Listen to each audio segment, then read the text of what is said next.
Right, so today I wanted to make a video about this tweet. Now, this isn't actually Thomas Sowell, it's a guy who tweets his most famous quotes pretty much on a daily basis. So, first things first, you should probably go follow this account because it's very good. And second of all, I wanted to talk a little bit about because I came across it today and it was something that I wanted to make a video about. So it says instead of trying to propagandize children to hug trees and recycle garbage, our schools would be would be put to better use teaching them how to analyze and test what is said by people who advocate tree hugging, recycling, and innumerable other causes across the political spectrum. Now, this is a very good um, tweet and quote because what's going on in public schools and universities on average. There's some that are good and not doing this kind of stuff, but a lot of them are it's leftist indoctrination. Not only that, a lot of it is full-on communist indoctrination, so it's not just liberal. And the other thing too to point out is that a moderate liberal nowadays would be considered far left as recently as 10 years ago. So that's one caveat I would throw in there. And the other point being is that in Canada right now, and I think in the US it's an issue too. I know Elizabeth Warren got caught up in it, but we have all these people, I mean, on the left, that are talking about how teachers aren't paid enough, and people, and I think in the US they're talking about how the schools aren't good enough and they're not performing well enough.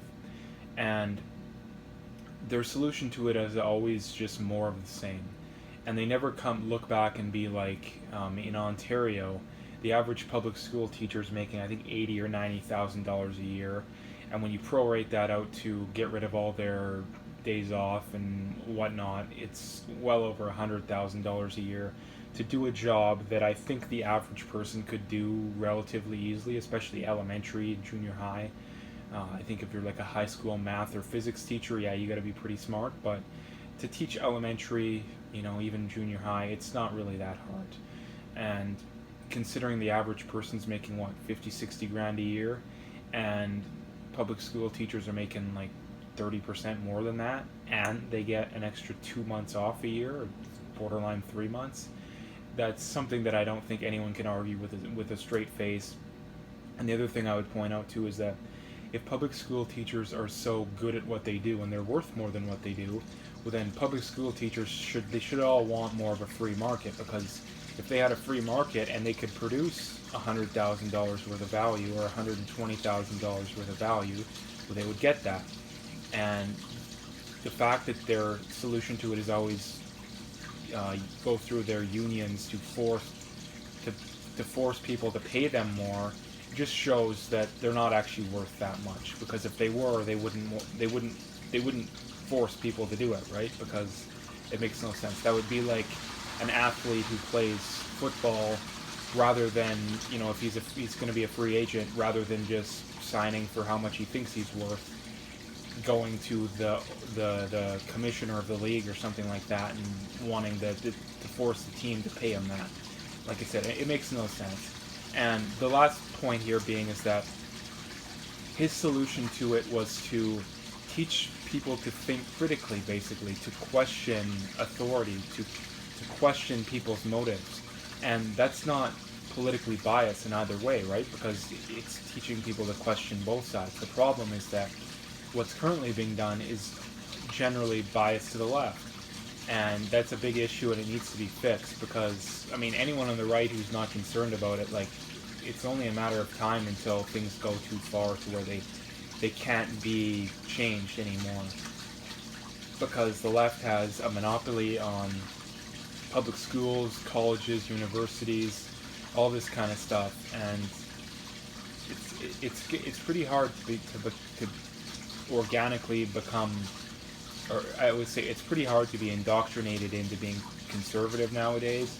But I would say the majority of people, definitely a clear majority of people who are indoctrinated into becoming leftist or socialist, whatever you want to call it, because whenever you talk to these people, there's never any tangible beliefs or things that they can argue to back up their points. And when you talk to people on the right, there genuinely is. And I'm not someone who generally aligns with the right. I have things that I disagree with both sides on, but I definitely do align with them more because although I think the big difference being is that a lot of the right-wing politicians don't live up to what they campaign and all this kind of stuff, and that kind of makes them look bad, and it makes the whole movement look bad. And I mean, it's the same thing on the left, just their beliefs are different. But like you have like the Bushes and I don't think Harper was quite as bad as Bush. I think Harper had some decent stuff. But again, long story short, take home point is that I don't understand why. Like, why do you have people on the right who generally do this? You have people on the right who the studies have shown by Jonathan Haidt, who's one of the major guys in doing this, is that people on the right can predict why people on the left believe what they believe, and people on the left on average can't. And the further to the left you go, the less likely you are to be able to do it. So that comes from the simple fact that people on the right can expose themselves to opinions that disagree with theirs because their political beliefs are generally rooted in fact and have been well thought through. People on the left, generally that isn't the case, and if they were to expose themselves to other belief systems, then that would expose their belief systems as being invalid or at least contradictory or whatever you want to call it. So that's about all as far as this video goes. I just wanted to make a video on this, so if you'd like to make sure to hit that like and subscribe and stay tuned for more.